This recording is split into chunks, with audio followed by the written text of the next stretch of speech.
Welcome to all. இன்றைக்கி நம்ம பார்க்க போகிற டாபிக் என்ன அப்படின்னா ஆல்கஹால் டீஹைட்ரோஜனேஸ். ஆல்கஹால் டீஹைட்ரோஜனேஸ் அப்படிங்கிறது என்ன அப்படின்னா ஒரு என்சைம். இது வந்து நம்ம லிவிங் ஆர்கானிசத்தில் இந்த என்சைம் வந்து காணப்படுது. இந்த என்சைமோட வேலை என்ன அப்படின்னா ஆல்கஹாலை அதோட ரெஸ்பெக்டிவ் ஆல்டிஹைடாவோ இல்லை ஆல்டிஹைடை அதோட ரெஸ்பெக்டிவ் கீட்டோனாவோ மாற்றிவிடும். எது கூட சேர்ந்து அப்படின்னா நிக்கோட்டினமைடு அடினைன் டை நியூக்ளியோடைட் அப்படிங்கிறதோடு சேர்ந்து. சரியா? இதில் வந்து என்ஏடி அப்படிங்கிறது ரிடக்ஷன் ஆகுது. இது வந்து நம்ம ஹியூமன்ஸில் லிவர்லையும் ஸ்டொமக்லேயும் வந்து இந்த ஆல்கஹால் டீஹைட்ரோஜனேஸ்ங்கிற என்சைம் வந்து அதிகமாக காணப்படுது.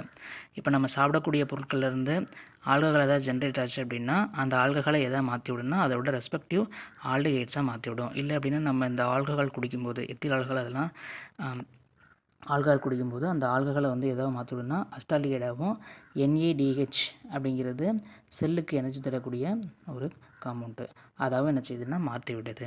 சப்போஸ் இந்த மெத்தனால்னு சொல்லுவாங்க, அதுதான் நமக்கு வந்து கள்ளசாராயம்.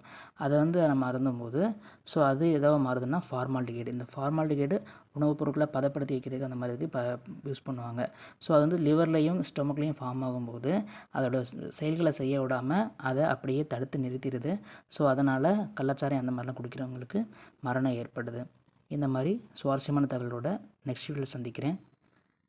தேங்க்யூ.